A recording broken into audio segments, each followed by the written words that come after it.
our one great guest on this flight. So, as you know, we're here for defensive driving and first aid CPR.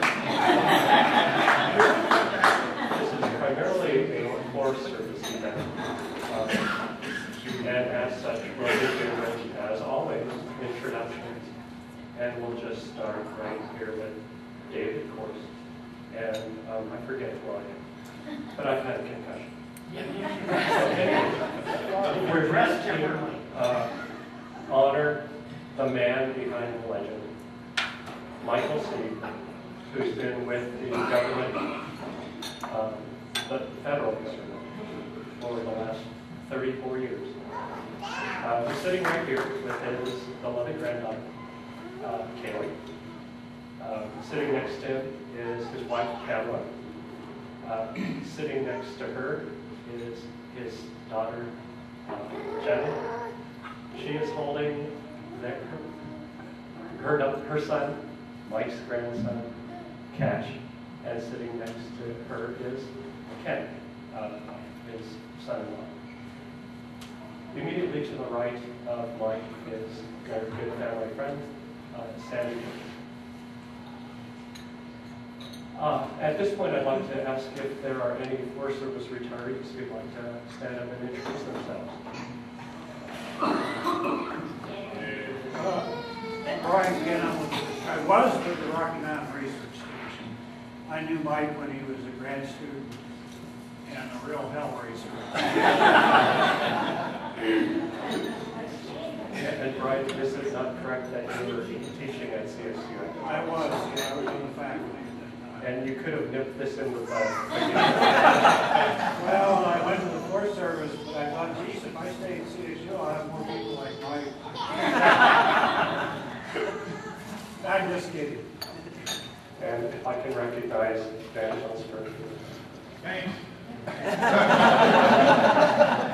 Dan, would you care to say? What's that? That's it? Okay, hi. For now. Oh, he'll be on again. For now. Yeah. Are there any others who are from past years of courses or from out of town? Georgia. Haynes, Georgia Haynes. Yeah. I'm Georgia Haynes. I retired from the Forest Service about 6 years ago. I worked down the hall for night, so right next door. And Renee? I'm Renee Valdez, and I worked for Forest Management for many years. And I knew Mike, we were in the same area. Excellent. And at this point,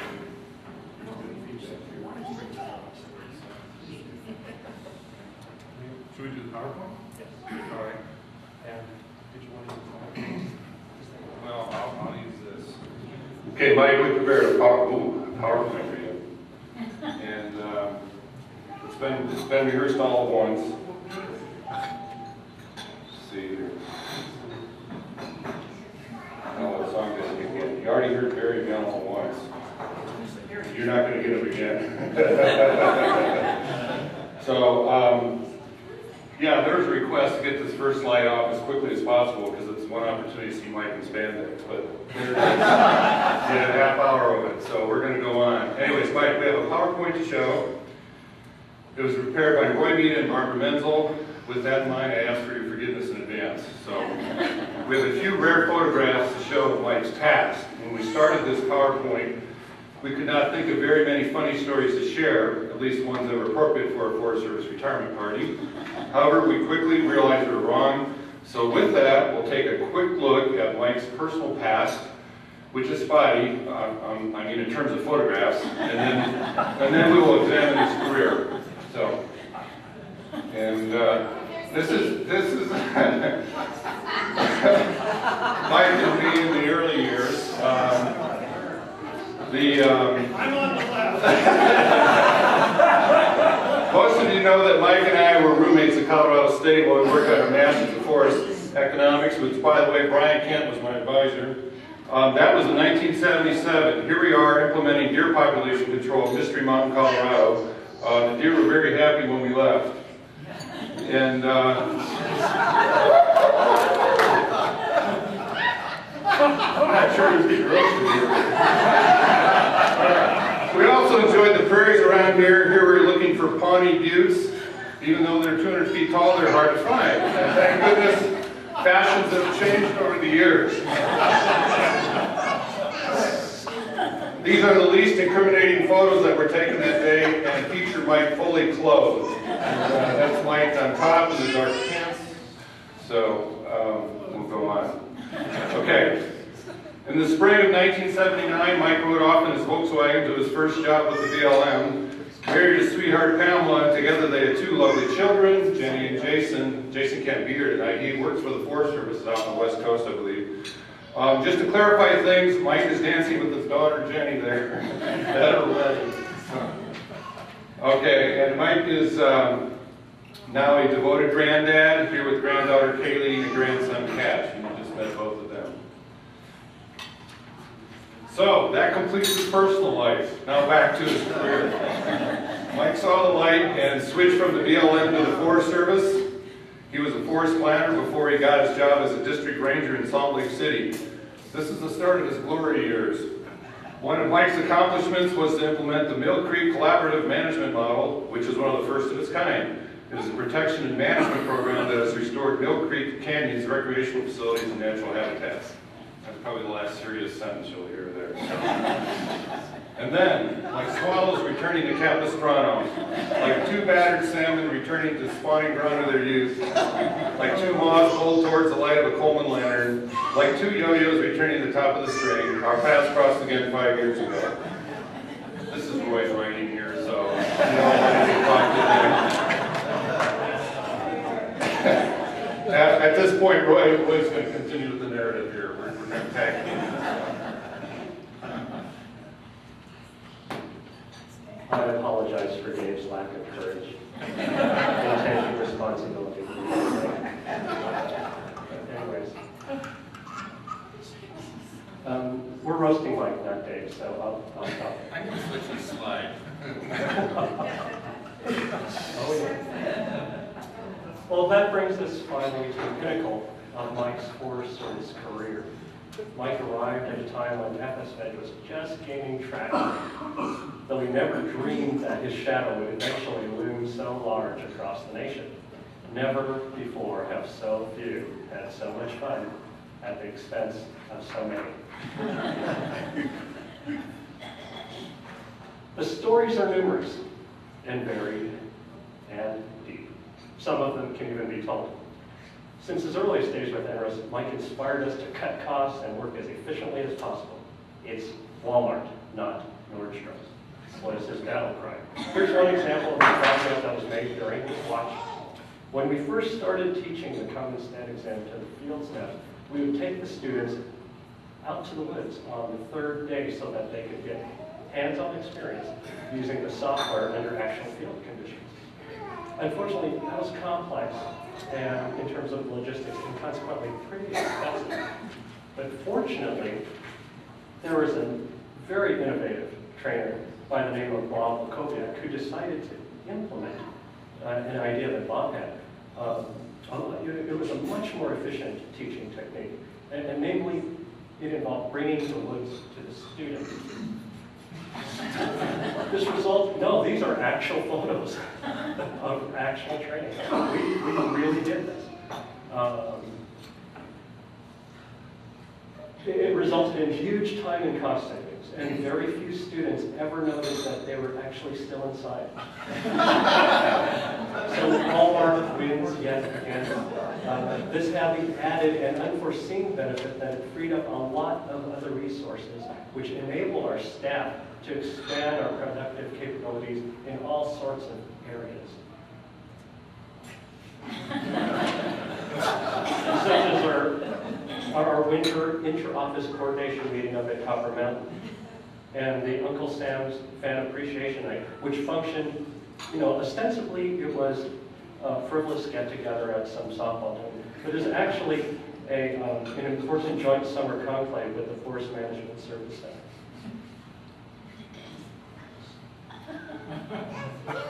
Not to mention, team building exercises above 14,000 feet, virtual training from the virtual Grand Canyon. And not to mention that the lunch facilities in Building A were able to be improved somewhat.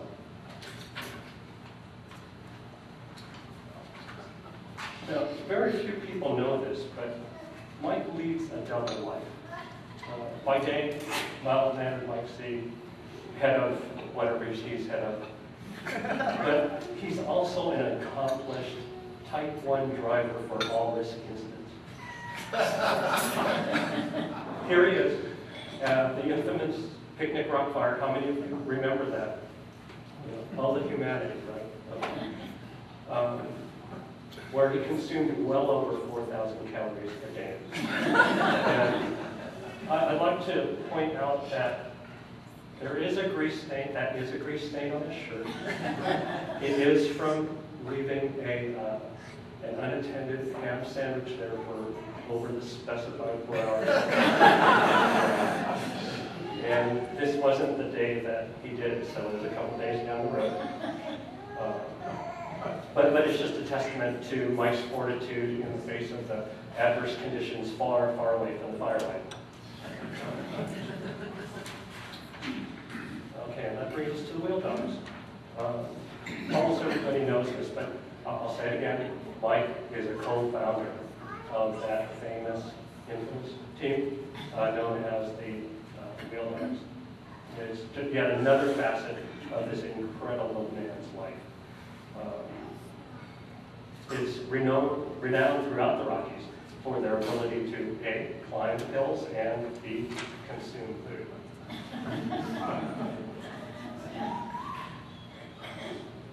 Now, some people doubt that Mike ever spends time actually climbing hills on his bicycle. But here we have documentary proof at last. Most of the way up to the brutal climb. Pedaling. He's on his own right walk. He's not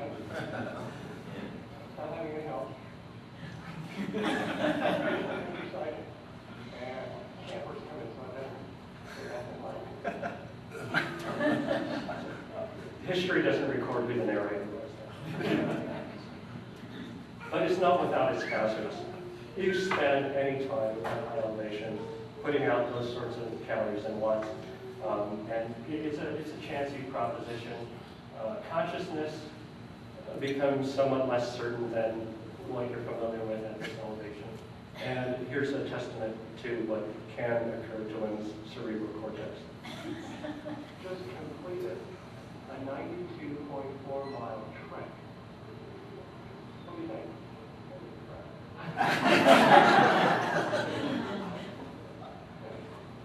Give us your thoughts on this. Well, honestly. I think we can do it. We prepared for it, we trained hard, and we've never done that. In fact, we set a record. We're now at the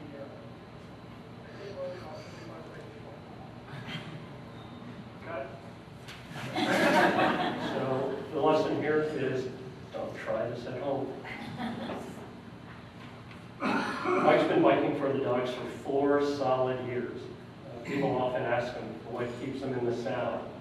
Well, the reasons are manifold. Of course, there's the Colorado scenery. There's the camaraderie.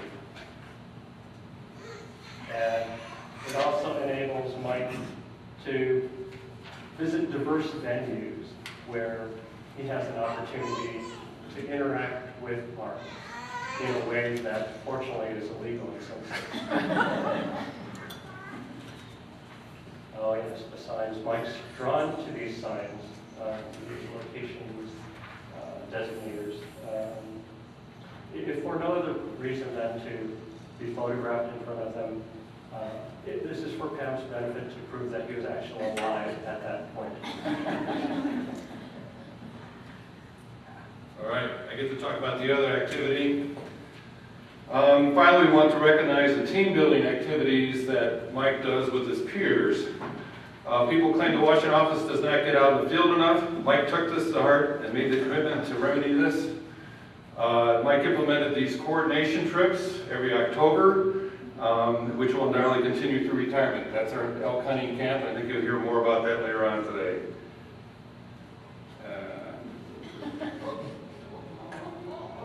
There we go. So Mike, we were wondering what you were going to do next. We know Pamela and you enjoy Disney World, but there are only so many trips you can take each year. So we explored some other retirement options for you. So, okay. Of course, there's cycling. We see you spending many hours either in the saddle or... oh, I'm sorry. Got to do it again. Okay, there's the cyclist and endurance tips from the pros. All right. Of course, there's cycling. We see you spending many hours either in the saddle or in the proctologist office. Or you continue with team building and coordination efforts. Maybe you'll finally get the big one. Of course, there's World Financial Group, where we expect you to make millions and capitalize on the retiring, aging, and injury-ridden baby boomers. And Roy, I believe you have some other ideas too, right? Absolutely, Jake. Okay. We see you continuing to oblige the celebrities who endlessly seek out their acquaintance, if for no other reason than to brag to their buddies that they were once graced by your presence. For example, here's Ingrid Muller, famous blogger of the Denver Post, just looking up at Mike radiantly, just ecstatic that she finally got to meet Mike. People seek him out. And here's Greg Moody, Channel 4 News, Eyewitness News, right? Greg, he could barely contain his pleasure at meeting his idol.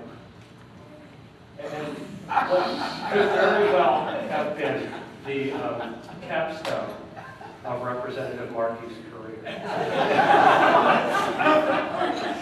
But you know, this is truth in advertising. They don't always go well.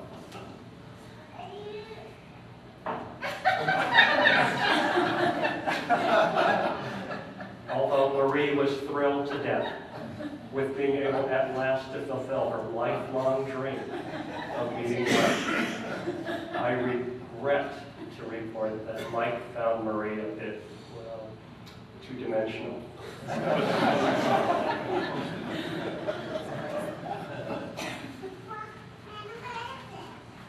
So Mike, oops, how will we remember you? Here's a few pics to share with the group.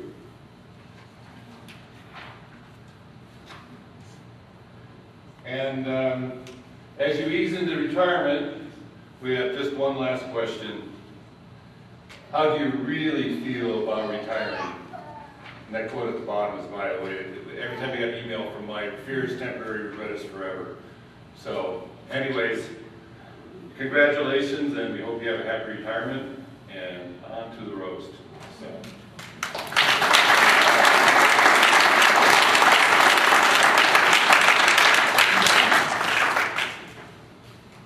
If I may, I'd like to call to the front. What am I told in that last picture? Oh, just so you all know, this was taken at 14,000 feet at the top of Mount Evans after Mike and I completed our ride up there. It's just one of those afternoon things we thought we'd take off from the office. So if I could call up to the podium, please, Captain Slater, the distinguished captain.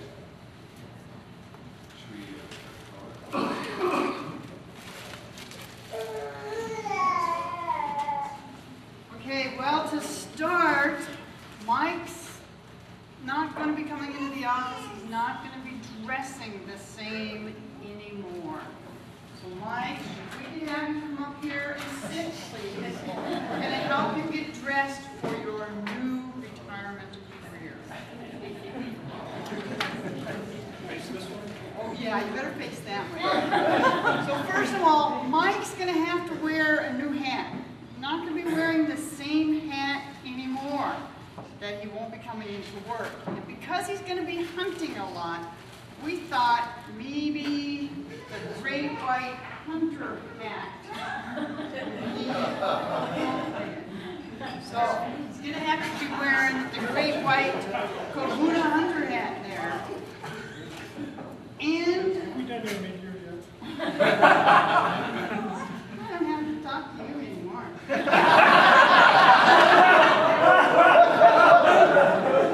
And because you're going to be out hunting, and I know some of the people you'll be hunting with, you better be wearing blaze orange. A lot of it. So you better be putting this on. You can keep this if you want. There's a million of them. So, especially when I know you guys are going to be out there. So, you're going to have to be wearing that for hunting. Do I have to sit? Yes, you do. Yes, you do. Now, also, we know you're going to be doing some financial management, and that means new ties, correct? So, we got this tie here, and it has bears and ducks and stuff on it, but remember Mike's from the 70s, right? Yes, he is. Sounds like your stuff. Remember the 70s, how they used to wear ties? Mike doesn't remember this. Okay, You so, didn't do this when you retired, man. Oh, but I'm sure enjoying it. now that he's going to be home and Pam's going to be working, Pam's going to have to be giving him a honey-do list, right, Pam? Oh, yeah. He got his big whiteboard at home, at the office, so Pam's going to have to give him one at home. So he's going to have this to-do list and a honey-do list. But really what Mike's going to have is a do-do list. So, to help him with his do-do list, I guess he's got Molly and lots of Molly do-do. Mike's going to have some do-do bags. So, we got a Molly do-do bag for his do-do list. He's got Molly's do-do bag. And I see a couple of little wee ones there. So Mike's going to have some more do-do. Wee ones do-do list. I don't know if they're the right size. We got a couple of things on his hunting vest for his do-do list. They are. So, these are for his do list. He's going to be dealing with a lot of do now that he's retired. Your do and your do. Might be more do. So, that's your new, get used to it, Mike, because that's the respect you're going to be getting.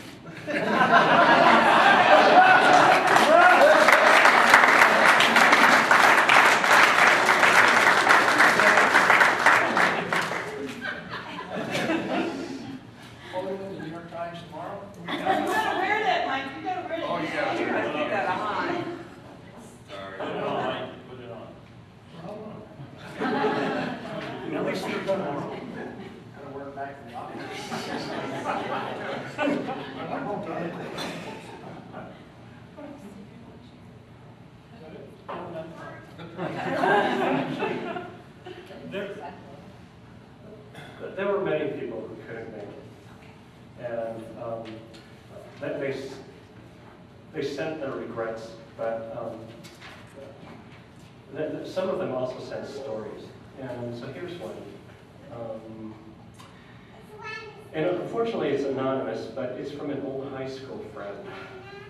It starts with, a few people are lucky enough to end up doing what they love in life. Like Sieg is one.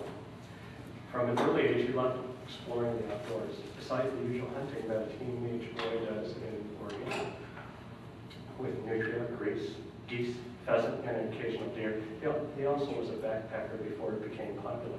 In the early 1970s, his favorite place to go was G.I. Joe's, which was more of an army surplus store in those days. He and some high school friends turned in books filled with green stamps to get their first backpacks. The old nylon metal, possibly aluminum frame. Together they piled all the things the wilderness survivors would need into the middle of the living room and started trying to fit the pile into the 3 backpacks.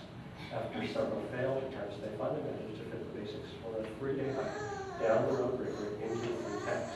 That first backpack trip was not without problems. With only a plastic tarp for protection from the spring rains, they set up a lean-to with a plastic floor and a plastic cover.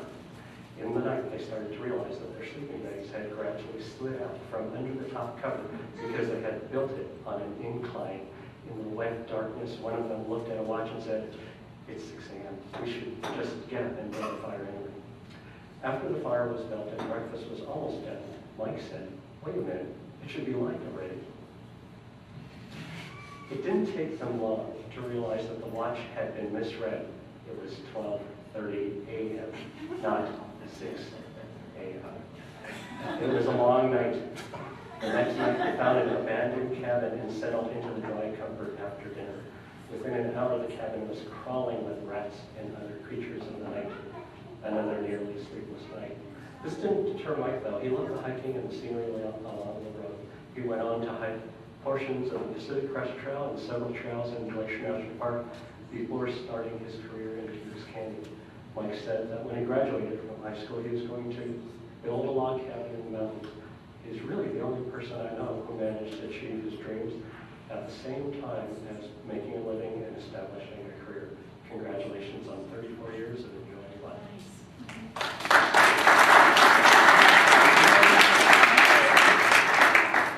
I'm going to stand up here. Mike, this is from Dave Holler, and it's suitable to read. So, Dave Holler, he's not here. Okay. Anyways, Dave says, Mike and I started about a month apart in 2000. We worked through the era of separate modules, the time when we came together as branch chiefs and agreed to work cooperatively, and then went home and did what we wanted to. We did cooperate as we worked together as Emrys implemented the new organization and worked through the migration to the data center. Mike and I worked together as the development leads before we implemented the 3-branch organization. And now Mike has helped NRM as we begin the process of bringing NRM into the era of cooperation. Through it all, Mike has been a truth teller, someone who brings up the realities that are more difficult to face. Throughout the last 10 years or so, Mike has taught me a lot. I've grown because of his influence. I know we're all going to miss him, but also envy him as he heads into retirement. I wish him a long and healthy retirement. That was Dave Moore. Okay.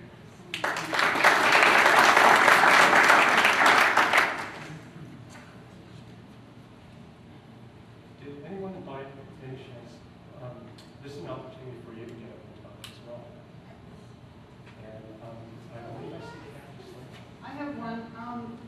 Paul Bradford called in this morning. Where's Paul? Couldn't make it, but he called in and he left some notes for me. And he sent his regrets to both you and Pam, and he said best of luck, and he was sorry that he couldn't make it. He said that he and Mike went back 30 years in their career. He said Mike always was kind of a dark horse, whatever that meant. You can take it. Our softball team. Yeah, he said that they played softball together for many years. He said Mike was big, but he never was any good at it. He hit the ball out of the park once in a while. He said Mike once asked Paul to apply for a job, and then he turned him down. And then a year later, he called Paul, and he asked him to apply for another job. Paul thought, well, what's up with that? But he went ahead and he applied for it, and he got the job, and they worked together in John Day, Oregon, and they had a great time, and Mike taught him a lot. He said they hunted together. Paul got a lot of elk, and Mike never did.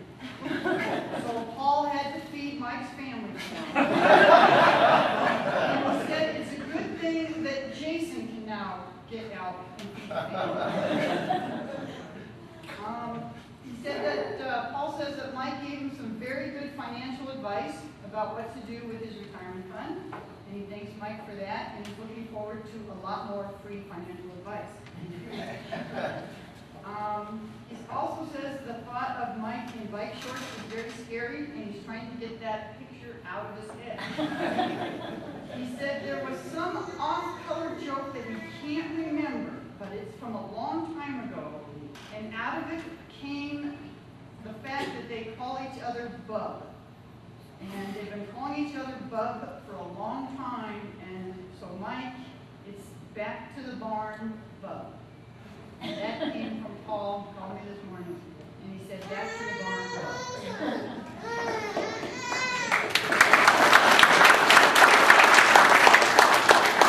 I did hire Paul for that job, and then he got even with me in 2000 and hired for Were there any others who would like this?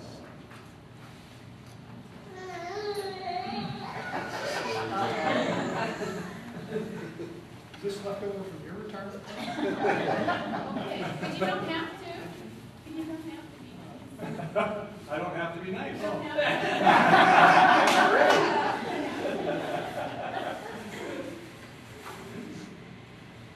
The one thing I never wanted to see was Mike in spandex at all. So I gotta get that out of my mind. I retired 5 years ago. And the way I found out I was retiring was Mike showed up one day at my space. And he said, you're going to have to leave the building because the Washington office has stopped paying rent on it.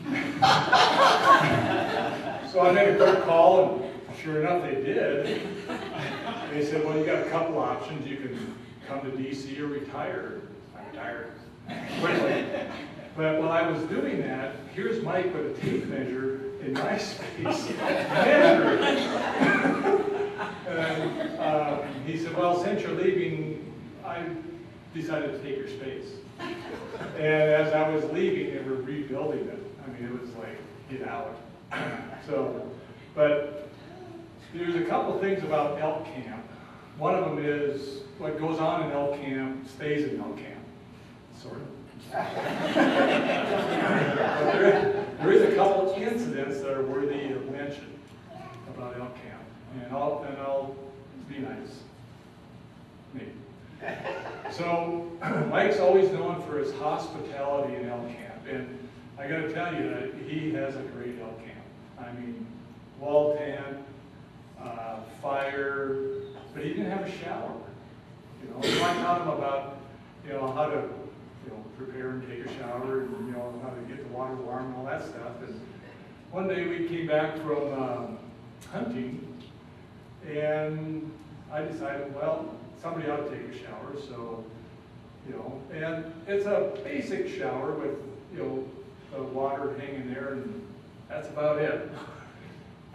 So as I was doing that, Mike was down below, and this couple came walking by, unbeknownst to the person taking the shower, and Mike kind of forgot I was back there, and he keeps waving them in.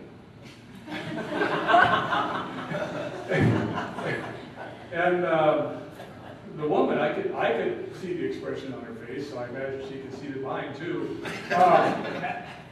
She didn't want anything to do with it. And finally, Mike turns around, why won't they? And he realized why, you know. It wasn't me, it was him. And the last one is, every once in a while, Mike would come up with different tents. Okay? I mean, like every time we go up, it's let's try this tent. And this one, it was pretty nice, smaller than the wall tent, you know, but it had a zipper on it. Okay? And so I always told him, you know, because, you know, he said, I am a little bit older than he is. And he said, well, when you get up and go to the bathroom at night, zip that tent. And I said, I won't be the one, you will be. Sure enough, he gets up, did not zip that tent tight. Okay? During the night, we hear this clang out there, and pretty soon here comes an animal, walks by my window, around the tent, and comes to the door. And I'm going, I wonder if he zipped that tight. Pretty soon I can hear him digging at it. So I get the flashlight out, in pops a skunk's head. Oh, no. And I yell skunk, and I've never seen Mike move so fast. He can move fast. And so here's the skunk and Mike battling it out. And while he's doing that, I'm looking for a way out. Okay? Couldn't find one. Luckily, the skunk decided to leave. So I want to give you a kit to prepare yourself for the next skunk attack. So here's the first piece. Because I know it's going to happen again because he won't zip it up. No. It's what you're going to need when the next comes, because the next one's coming in, I have no doubt.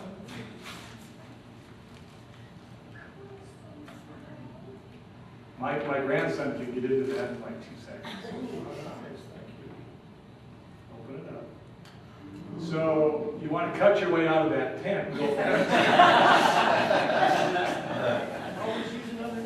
And then, here's the last piece.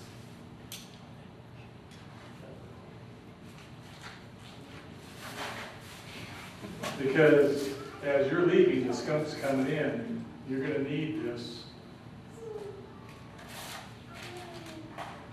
matches to burn a tent.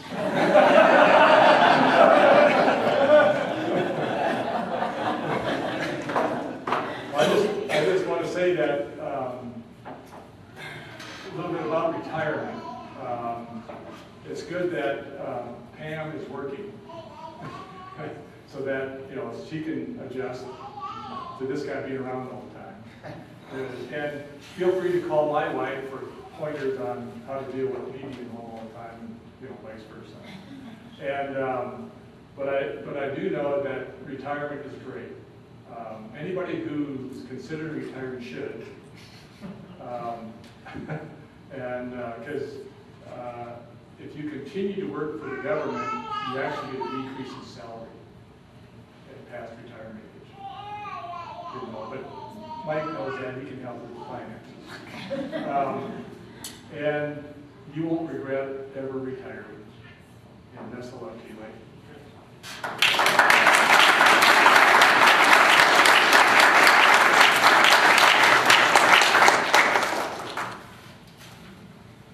Here's something else that came in from the wires, and it's from Jim and Susan to all the best in your retirement. We tested the waters and found them to be warm and welcome. They remember still reading the Denver Post over coffee while on vacation in Colorado, and that as I read that as a forest supervisor in Utah had sent a letter to the Boy Scouts letting them know that they were the most significant environmental issue we had to contend with on the national forest. Taking the Boy Scouts on in Utah was not something the Forest Service took lightly. The letter and issues did get wide coverage and led to some important changes. Someday I will forgive Mike for leaking it to the press and messing with my Colorado. All right. I have one more letter here. This one's from Jeff Ward. And in 1994, I was 18 years old and already knew that when I wanted to pursue a career in the Forest Service. At the time, I was working at what used to be the Geometronics Service Center in West Valley City, Utah. This is not the job I had in mind as a career, but was what I viewed as a foot in the door. Luckily, I was able to get on with the recreation crew in the Salt Lake Ranger District, at which time Mike Sieg was serving as the district ranger. This was only a seasonal position, but I ended up working for 5 seasons with Mike as the district ranger for 4 of those years. On several occasions, I had the opportunity to work directly with Mike because he always made an effort to get out in the field and work with everyone that he could. I remember well how big of an impression this made on me, knowing the major issues that he had to deal with on a regular basis, such as Boy Scouts, I guess, but still made the time to help out. The last year that we worked together in 1997, several major issues arose on the district. The level of integrity and professionalism that Mike handled these situations sticks with me today. In 1998, I left the district for a permanent private sector position. After 12 years in the private sector, I was finally able to land a rec staff position with the Camas Ranger District, where I'm currently serving. I fully realized that if it weren't for the years of Mike's support and advice, I would not be lucky enough to be in this position today. So I want to send him my very sincere thanks and congratulations to Mike and wish him the very best in his retirement. I will always strive to serve Forest Service with the same level of integrity and enthusiasm that Mike did. That was Jeff Ward.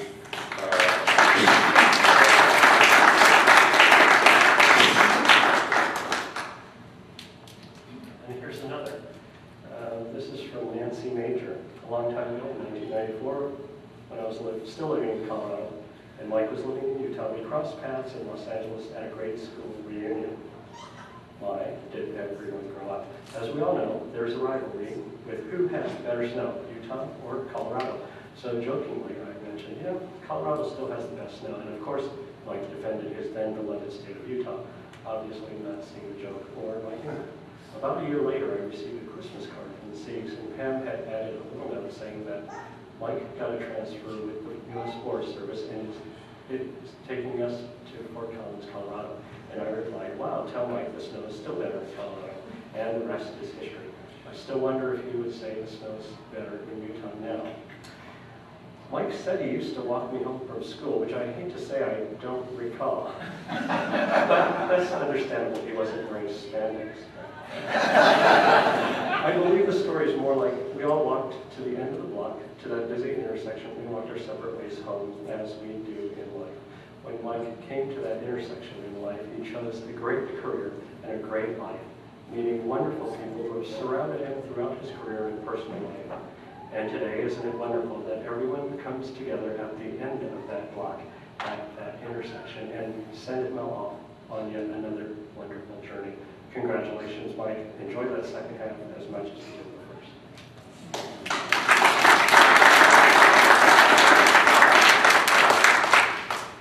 With that, are there others who would like to have the opportunity to speak?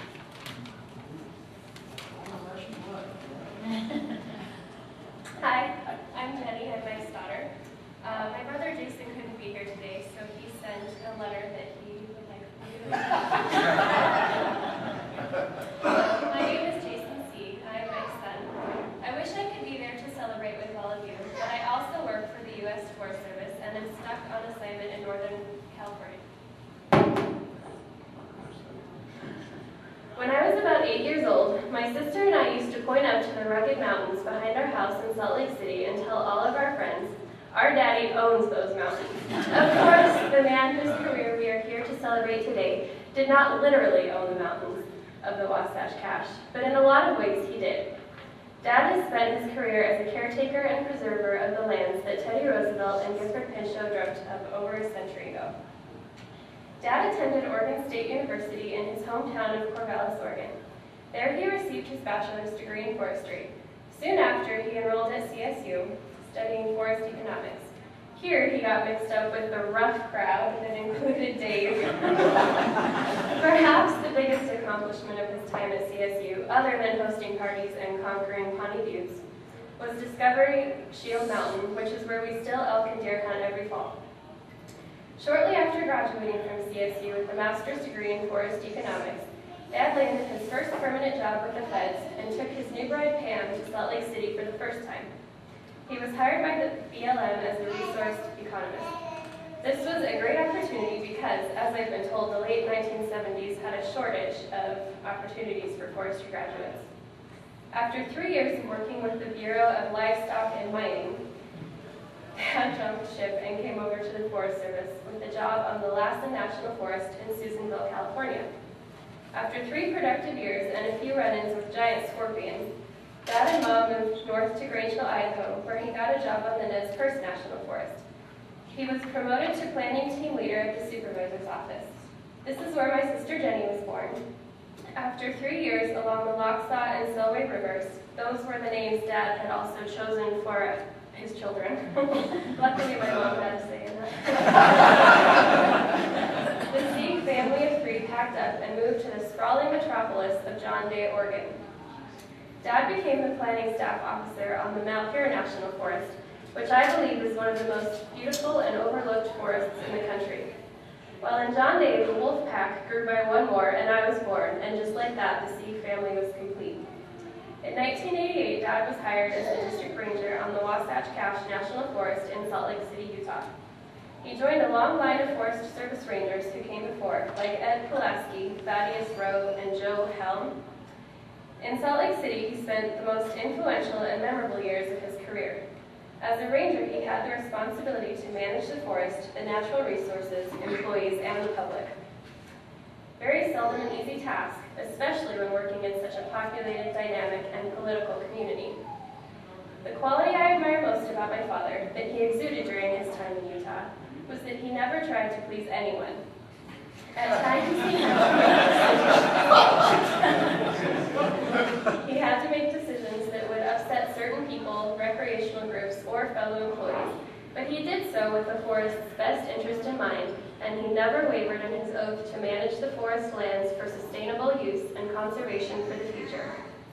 After 9 memorable years as a ranger in Salt Lake, Dad and the family moved on to Fort Collins, which is where he is finishing his career today. Dad has worked for the last 13 years as the branch chief for the Natural Resources Information System, which is a branch of the Forest Service that manages databases such as FSVEG. Only forestry nerds like my brother will know what I'm talking about. So now Dad is moving on to pursue other interests. I'm not sure exactly what he will do with his free time, but I imagine it will include spending more time with his grandchildren, spending more time at hunting camp, and trying to expand the notoriety of the wheel dogs. Dad, whatever you decide to do with your precious time left on this earth, enjoy it because you have most definitely earned it. Congratulations on everything you have accomplished over your 33 years career. Gifford Pinchot and Teddy Roosevelt would be proud. I'm proud to call you my colleague, my hunting partner, but above all, I'm proud to call you my dad. I love you, Jason. P.S. If I ever get to leave the land of hippies, Sasquatch, and poison oak called the Shasta Trinity National Forest, I will take you out for a beer.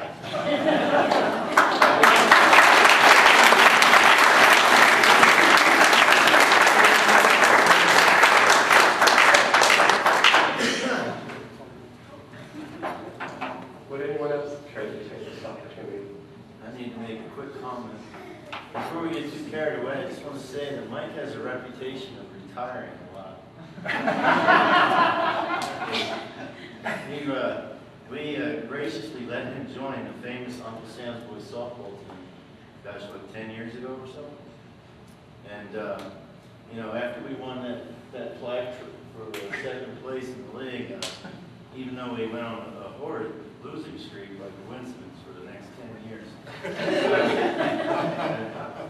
Mike retired, and then lo and behold, was it like a year later, he came back out of retirement, and then retired again. So just so you know, Mike, I called Albuquerque this morning and warned him.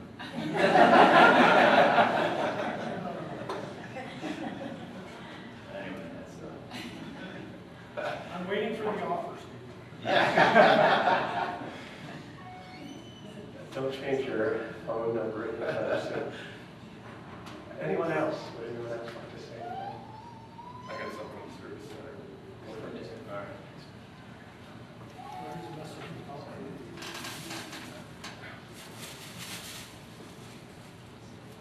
So, Mike, a couple things from, well, first from me.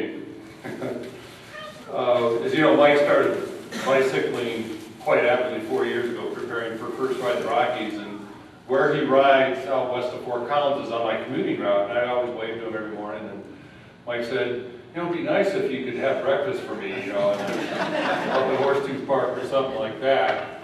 And one morning I took him up on it, and I actually had a burrito rolled up, and we had breakfast. It was a lot of fun, but once you feed Mike once, you're committed. So that's been going on for 4 years. We did a breakfast last month, and so Mike, here's your own dang pancake mix.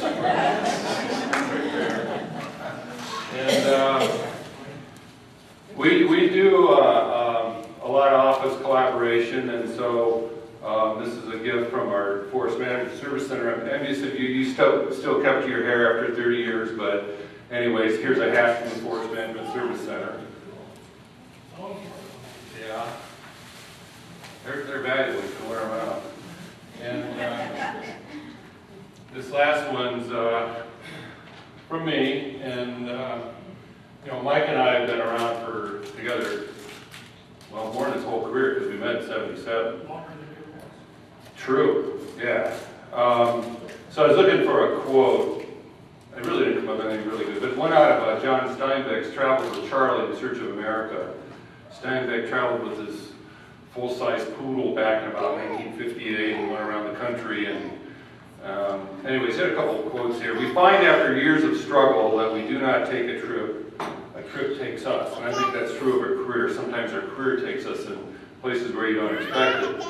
And Steinbeck goes on to say, this journey has been like a full dinner of many courses set before a starving man.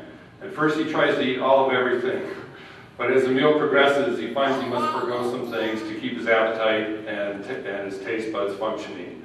So anyways, I thought a metaphor with a career being around food was appropriate for Mike. And Mike, it's been great working with you. We started our careers together, and we're going to end them close to together. Mine's not over yet, but anyways, congratulations, Mike.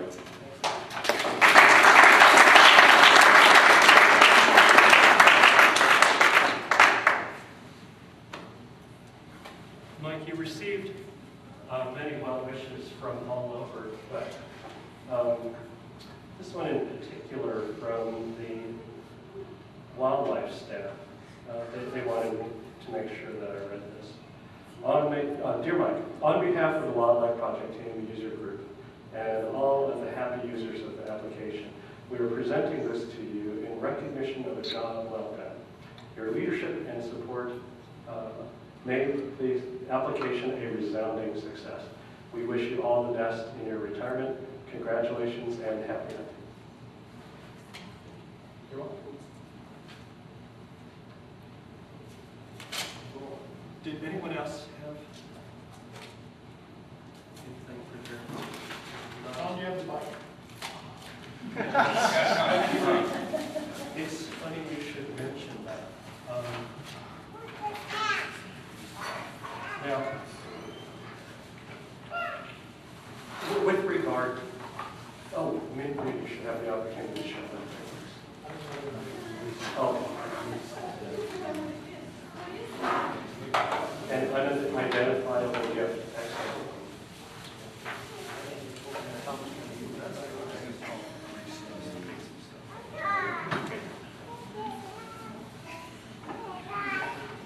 This little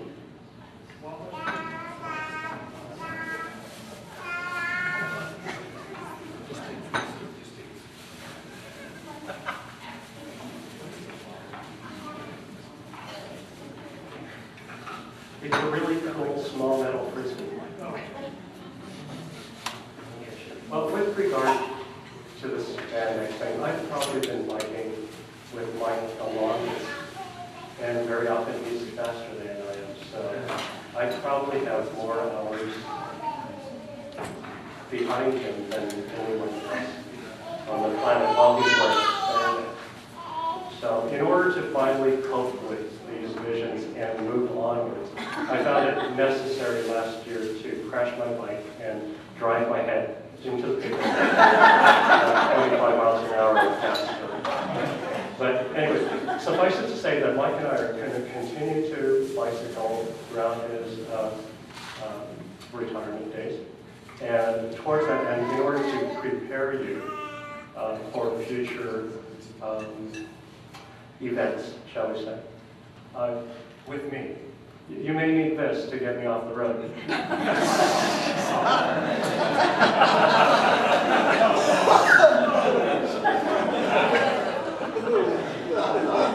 Now, for those of you who know the true story, Mike was minutes behind me when I did that to myself. And the ambulance was there seconds before Mike arrived. And I would have been fine, they would have picked me up. And that would have been the last I ever saw of all the things I was carrying on that bike, or the bike itself. But Mike stopped his ride, the Rockies experience, right then and there, picked everything up, called Carolyn, my wife, and let her know where I was. And just was this pillar of strength throughout the whole thing. And it even showed up at the 2 different emergency rooms to which I was transported. And if you don't think that was a stressful experience for Mike, you should see the photos of me at the time. But the stress finally told at the end, though, because in the second emergency room, I distinctly remember Mike finally telling me, Roy, you are messed up. Fortunately, by that time, I resolved to just go with it. And as you can see, for the most part, I'm operating at almost 67%. Anyways, with regard to the immediate future, Mike, here's a tour and race guide for upcoming events. It sounded like you weren't aware of it, and you might want to page through that to see what else is available. Let me check my calendar. You do that. Should take almost 2 minutes. Very few people know this about Mike, but he loves, just absolutely loves to get free stuff. So, with that in mind, Mike, I've gotten you a coupon from Harbor Freight. I'm pulling it up because it is an aging workforce. And just to kickstart your free flashlight collection, Mike, here's.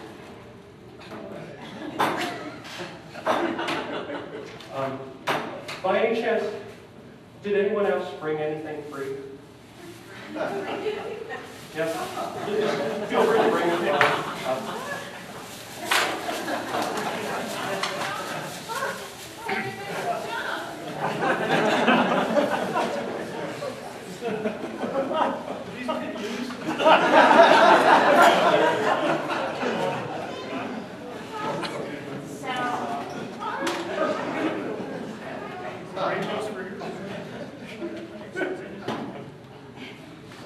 This is free?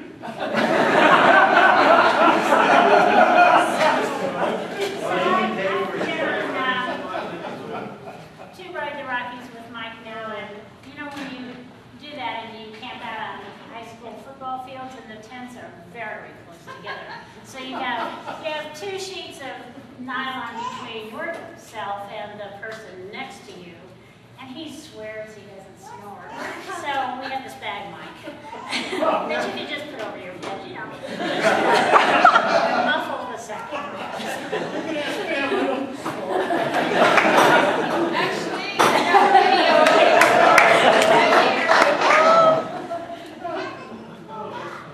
For those of you who've seen me in the Omaha's Wild Kingdom, it's not technically classified as snoring. Anyways, for the last, ever since, oh gosh, 6, 7 weeks, Mike's been hinting around that he wanted a titanium bicycle. What was Bob's idea? And we went, okay, I didn't know that. Well, Bob, just so you know, Mike has latched onto this idea like you cannot believe. So, we collected around the steps, and we went around and collected again. And third time I had to put a few people in a headlock. But we did collect enough for a titanium bike, and here it is. It's even got its own kickstand.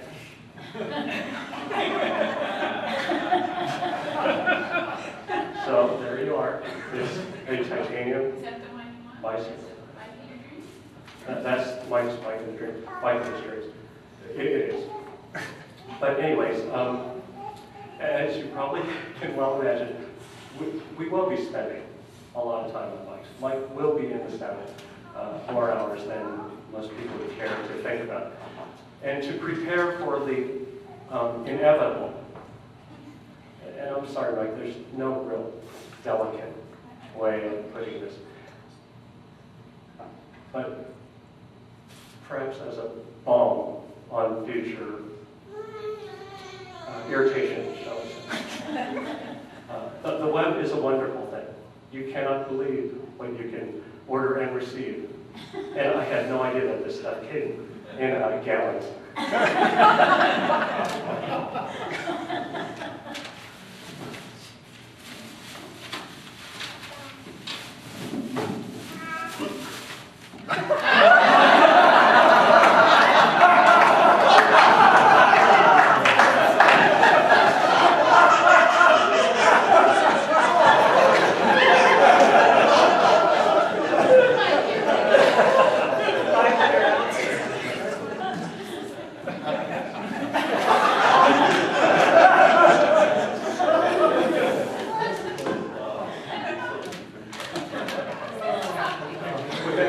That should get you through next Wednesday.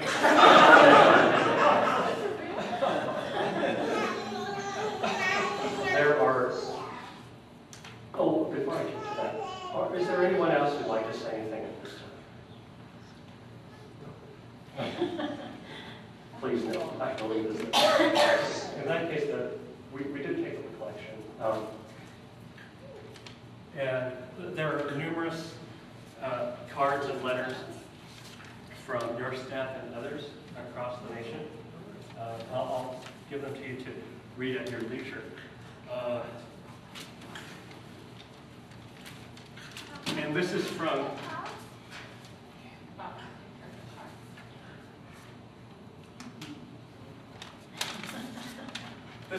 everyone from whom we could coerce money. Should I put this in? Just another text?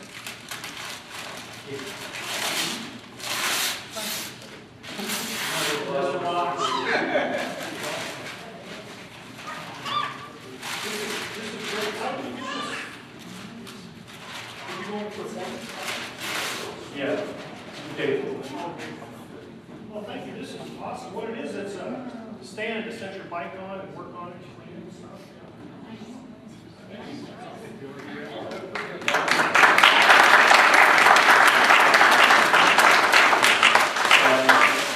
Also, because of the distances involved in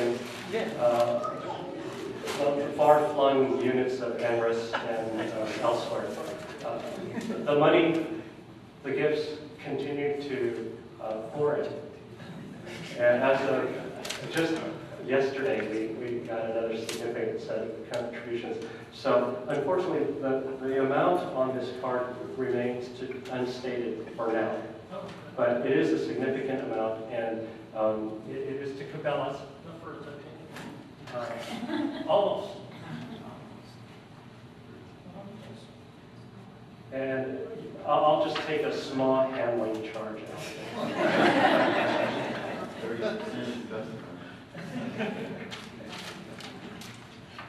I think I speak for everyone when I say uh-oh, but when I say, Mike, it's been a pleasure working for you. It's been a pleasure biking with you. I look forward to many days ahead of biking. For those of you who don't know, Mike will be on Rider Rockies next week, and we're looking forward to another 400 miler in the high country of Colorado.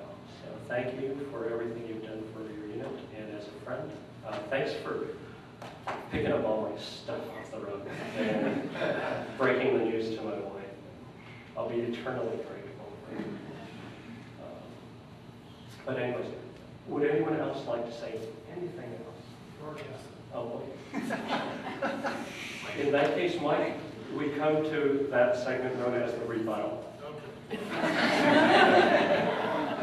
Now, I thought Bob Bailey was going to be here. I was going to ask him to autograph his latest book for me, so I'll have to do that. Maybe you can take that.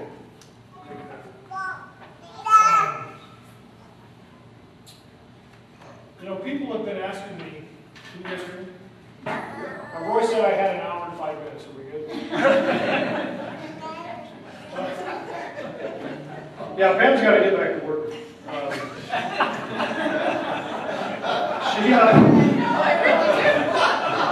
She told me the other day, she said, Mike, don't worry about finances. I just got a big raise at work. We're good. Are you actually going to finish that? It's 47 cents an hour. I replied back, I said, do you mean 47%? But that's a school district for you. That's probably Tom Tidwell calling. You know, first of all, and I hope you don't mind, I wrote a few things down so I could get through it. And people have been asking me, how does it feel? And it's unreal. It's not really set in yet. And I realized earlier I've just kind of been disassociating from what was going on.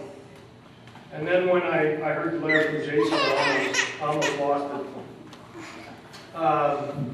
But I would like to just mention a few people right away. And one is Brian Kent. And I don't, Brian was a professor when Dave and I and a bunch of other people were in graduate school here. And I remember in the hallways talking to him about heteroscedasticity and Durbin Watson statistics. He was a biometrician, forestry statistics guy.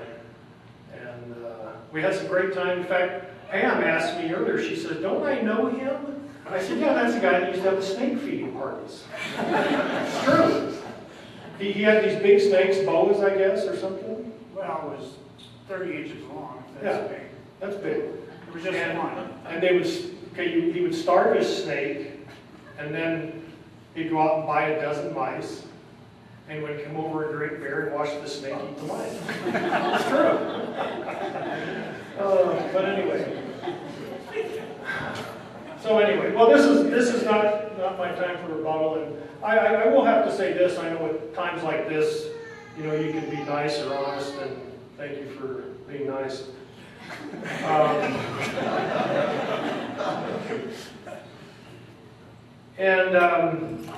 When I first sent out my note about retirement, for those that saw it, I kind of said how I felt. For me, working with the Forest Service has been a privilege. And I leave with nothing but a sense of gratitude. I'm thankful for the career I've had, the places I've worked, and the people I've worked with. In particular, being here the last 13 years, the folks in Fort Collins have been a pleasure to work with. They are some of the most dedicated and skilled folks that I know. And being a leader is not about a position, but it's a decision. And most folks that I've worked with at Emrys here have chosen to be leaders. Being here the last 13 years has been a great place for our family. As you all heard, I went to graduate school here and loved Fort Collins then, and always kind of in the back of my mind kept, I'd sure like to get back there sometime. It's been a great place for our family, and that's what really brought us here. I've been in Salt Lake for 9 years, and where would be a good place to go for the kids and education and that kind of thing. And Jenny was in 7th grade, and you start thinking about high school, that kind of thing. And this job came up, and I just felt fortunate to get it. And it's been good for Pam's career too. Now she's in the school system, an office manager at a school, and she loves her job and very good at it. And Pam, when we had our children, Jenny and Jason, Pam spent 16 years as a stay-at-home mom, and I'm so grateful. I'll always be passionate about the National Forest and plan on spending more time enjoying them. I want to make a few comments about Roy and Dave. They're the ones that I can tell they were up to no good the last week or so putting this together. As you heard, over the past 4 years, Roy and I have spent countless hours and thousands of miles together riding our bikes. He has many stories he could tell about me, but I knew he wouldn't. It's what Roy calls mutual assured destruction. But Roy has been my model for staying fit, and I look forward to our future bike rides together. A few words about Dave. As you heard, we've known each other for about 33 years. We were roommates in graduate school here at CSU, and we got just kind of together because we were both looking for a roommate. And we had a fabulous 2 years together. I know that sounds weird, but we, along with some of our other graduate school friends, we had great times together. We were always on the go, doing something, and it's really a wonder any of us had time to attend class. And I was excited 5 years ago when I found out that Dave and Lois were moving here. And we've had more good times since then, and I look forward to more.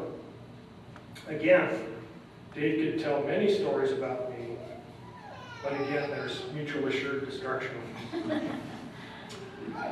Now a little bit about Pamela.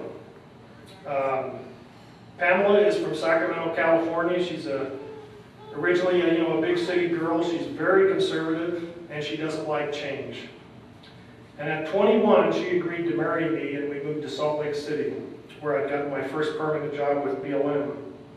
This was a huge thing for her. In fact, she told me many years later that she used to lay in bed at night and cry herself to sleep.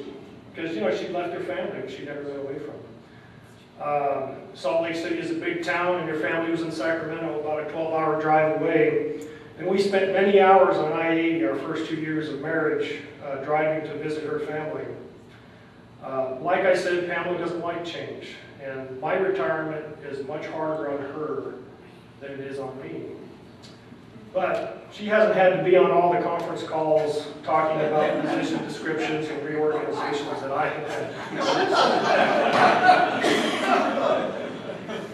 Albert Einstein was once asked what the greatest invention in human history was. And without hesitation, he said, compound interest. And as much as I like compound interest, I would have answered the national forests. Consider if Teddy Roosevelt had not become president and teamed up with Gifford Pinchot at the turn of the last century, there would be no national forest today. And Teddy Roosevelt became president only because President McKinley was assassinated by an anarchist. Most mornings during my career, I've gotten up anxious to go to work. And as y'all heard today, and some of you already knew, that our son Jason is now working for the Forest Service as a forester. Since he was old enough to walk and then hike, we have enjoyed time in the woods, camping, hiking, fishing, hunting. I recall talking with him about proper trail and road location, head cutting caused by mining and overgrazing, etc. And as you heard, he's not here today because he's on the Shasta Trinity National Forest right now in Northern California laying out timber sales. And next week we'll be in a cruiser certification class in Quincy, California. The fact that he wanted to work for the Forest Service is, I think, in part a testament to how I felt about working with the Forest Service. And something I think is really neat is, it is hard to leave, but I'm going to be connected to the Forest Service for the next 35 years too, Jason. And as a senior in high school, a little bit on my background, I had no thoughts of attending Oregon State University. My plan was to play college football somewhere. If not that, maybe go in the military. But my senior year, I was in a car accident and broke my neck and spent 4 months in a 4-posted neck brace. I couldn't play ball anymore, couldn't join the military, and couldn't work that summer after graduation. A friend of mine, his name's John Paith, was a few years older and was attending OSU Forestry School. He invited me to go camping with him one weekend, him and his girlfriend on the Metolius River in Oregon. Over that weekend, he convinced me to come down to OSU, because I wasn't doing anything. Back then, it was much easier to get into college. You could just almost apply at the last minute, at least to Oregon State. I remember my first day of class, I took a class called Forestry 111, F111. It was an introductory forestry class.